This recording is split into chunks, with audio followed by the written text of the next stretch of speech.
આપણે ક્યારે વિચાર્યું છે કે આખી દુનિયાના અબજો લોકો માટે દરરોજનું ભોજન ક્યાંથી આવે છે? ચાલો, આજે આપણે એ જ સમજવાની કોશિશ કરીએ કે આટલા બધા લોકો માટે ખાવાનું આવે છે ક્યાંથી અને એની પાછળનું વિજ્ઞાન શું છે. તો ચાલો શરૂઆત કરીએ અને સૌથી પહેલા તો એ સમજીએ કે આ સમસ્યા ખરેખર કેટલી મોટી છે. જરા આ આંકડા પર નજર નાખો. 1 અબજથી પણ વધારે. અને આ તો ખાલી ભારતની વાત છે.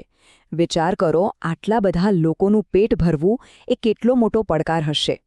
તો સવાલ એ જ છે કે આપણી પાસે જમીન તો એટલી જ છે, પણ વસ્તી તો રોજે રોજ વધતી જાય છે. તો પછી આટલી મોટી દુનિયાનું પેટ કેવી રીતે ભરવું? આનો જવાબ કોઈ એક જાદુઈ લાકડીમાં નથી. એના માટે આપણે 2 મોરચે કામ કરવું પડે છે. એક તો આપણા પાકનું ઉત્પાદન વધારવું પડે અને બીજું આપણા પશુધનમાંથી મળતી પેદાશોને પણ વૈજ્ઞાનિક રીતે વધારવી પડે. તો ચાલો સૌથી પહેલા વાત કરીએ પાકની, કે કેવી રીતે વિજ્ઞાને ખેતીની આખી તસવીર જ બદલી નાખી છે. જુઓ, પાકનું ઉત્પાદન વધારવા માટે વૈજ્ઞાનિકો મુખ્યત્વે 3 બાબતો પર ફોકસ કરે છે. પહેલું, પાકની જાતને જ સુધારવી. બીજું, પાકના ઉત્પાદનનું મેનેજમેન્ટ કરવું. અને ત્રીજું, પાકને રોગો અને જીવાતોથી બચાવવો. આ બધી શરૂઆત થાય છે બીજથી.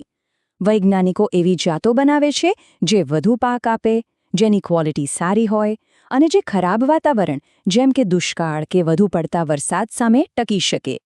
આ માટે હાઇબ્રિડાઇઝેશન અને જેને આપણે GM ક્રોપ્સ કહીએ છીએ એનો ઉપયોગ થાય છે. પણ હા, ખાલી સારા બીજ હોવાથી કંઈ નથી થતું.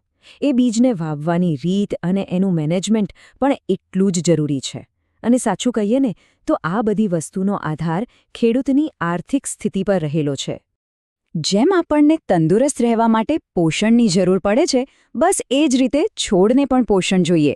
એમને કુલ 16 અલગ-અલગ પોષક તત્વોની જરૂર પડે છે, જેમાંથી કેટલાક હવામાંથી, કેટલાક પાણીમાંથી અને મોટાભાગના જમીનમાંથી મળે છે.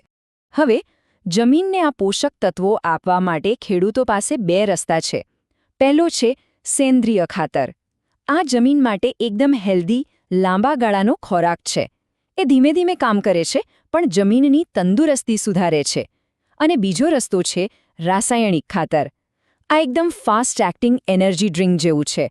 એ તરત જ અસર બતાવે છે, પણ જો એનો વધુ પડતો ઉપયોગ થાય તો એ જમીન અને પાણી બંનેને નુકસાન પહોંચાડી શકે છે. આજે ખેતી પણ કેટલી સ્માર્ટ થઈ ગઈ છે. આ જુઓ, આને કહેવાય આંતરપાક પદ્ધતિ. આમાં શું થાય કે એક જ ખેતરમાં એક સાથે 2 અલગ-અલગ પાક ઉગાડવામાં આવે. હવે કલ્પના કરો કે એક પાક જમીનમાં નાઇટ્રોજન ઉમેરે છે, જે બીજા પાક માટે કુદરતી ખાતરનું કામ કરે છે. આનાથી ખર્ચ પણ બચે અને રોગોનો ફેલાવો પણ અટકે. છે ને કમાલ? સારું, તો આ તો થઈ પાકની વાત. પણ આપણા ખોરાકનો મોટો હિસ્સો પ્રાણીઓમાંથી પણ આવે છે. તો ચાલો હવે સમીકરણની એ બાજુ જોઈએ, એટલે કે પશુપાલન. પશુપાલન એટલે ખાલી ગાય ભેંસ પાળવી એવું નથી. આ એક આખું વિજ્ઞાન છે, જેમાં પ્રાણીઓને કેવો ખોરાક આપવો, એમની સારી ઓલાદો કેવી રીતે તૈયાર કરવી અને એમને રોગોથી કેવી રીતે બચાવવા, આ બધી જ બાબતોનું વૈજ્ઞાનિક રીતે મેનેજમેન્ટ કરવામાં આવે છે. અને આ જરૂરી પણ છે. આ ચાર્ટમાં જોઈ શકાય છે કે માંસ, માછલી, ઈંડા જેવી વસ્તુઓ પ્રોટીનનો કેટલો મોટો સ્ત્રોત છે.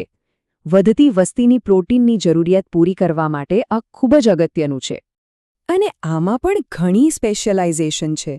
જેમ કે અમુક ગાયની જાતિઓ ખાસ વધુ દૂધ આપવા માટે જ વિકસાવાઈ છે.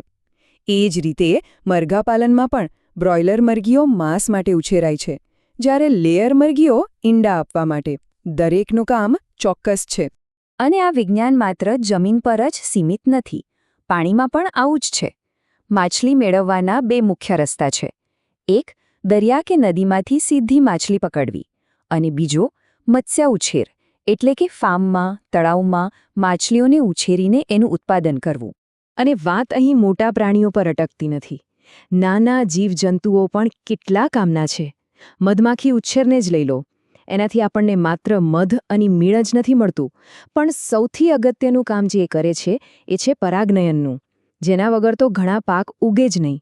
એટલે આ એક ખૂબ જ મહત્વનો ઉદ્યોગ છે.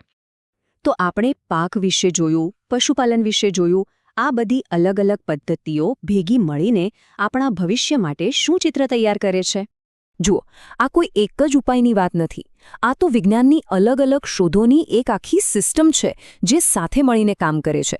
વધુ ઉપજ આપતા પાક, પાણી અને ખાતરનું સ્માર્ટ મેનેજમેન્ટ, પશુઓની સુધારેલી ઓલાદો, આ બધું જ ભેગું મળીને એ સુનિશ્ચિત કરે છે કે આપણા સૌની થાળીમાં ભોજન પહોંચે. આ બધી વૈજ્ઞાનિક ક્રાંતિઓએ આપણને અબજો લોકોનું પેટ ભરવામાં મદદ કરી છે, એમાં કોઈ શંકા નથી. પણ વસ્તી તો હજુ પણ વધી રહી છે. તો હવે વિચારવાનો સવાલ એ છે કે આપણા ભોજનના ભવિષ્યને સુરક્ષિત કરવા માટે હવે પછી કઈ નવી ક્રાંતિની જરૂર પડશે?